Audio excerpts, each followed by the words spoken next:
I'm Savannah and I'm going to show you how to decorate a mud cup cupcake. First you start by baking all your cakes.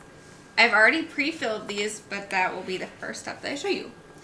What you will need is you'll need a measuring cup, green food coloring, gummy worms, Oreos, a blender, 2 mixing bowls, one small and one large, cream cheese, a scraper, 2 small mixing bowls, and some powdered sugar. So start off by taking your cupcake and taking your fork and poking into the center and going around to create a little pocket. You will be filling this pocket with pudding that you make during the process of baking your cupcakes. So you scrape it out into the bowl, just like that, and you'll have a little pocket like that. And for chocolate, you'll put chocolate pudding, and for vanilla, you'll put vanilla pudding. I made both. Usually you just do chocolate because it's supposed to look like dirt. So I'll set that aside and I'll do the same for the vanilla.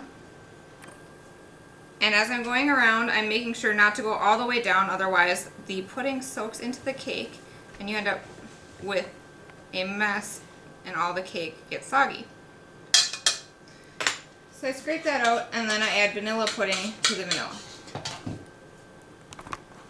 Fill it up just so it's at the top of the line. You don't want it overflowing on top of the cake, otherwise it will melt out. So to start the frosting, you'll take the cream cheese and open it up.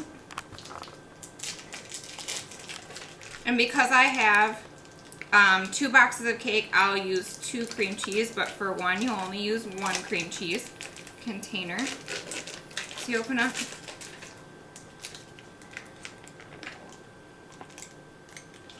take all that out and you scrape it into the bowl.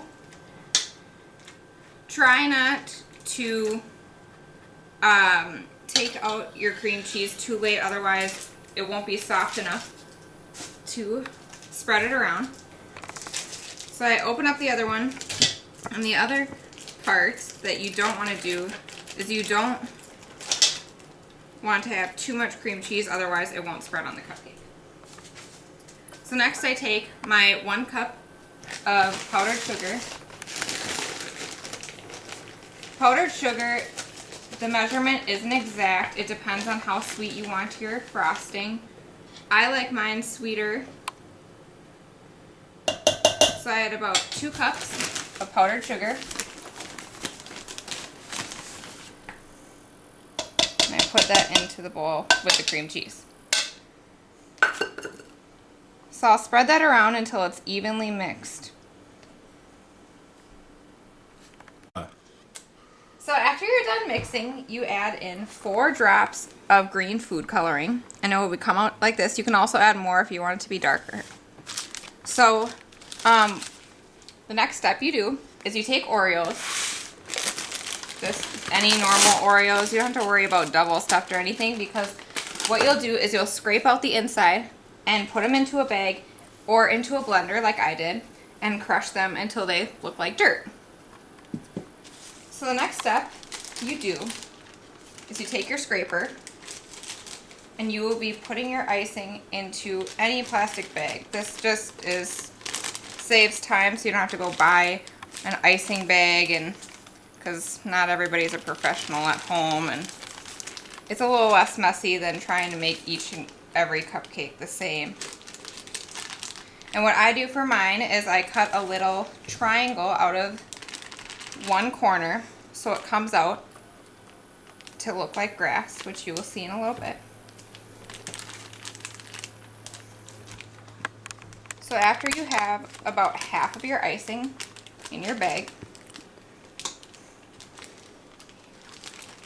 you will squeeze it down to the corner that you cut.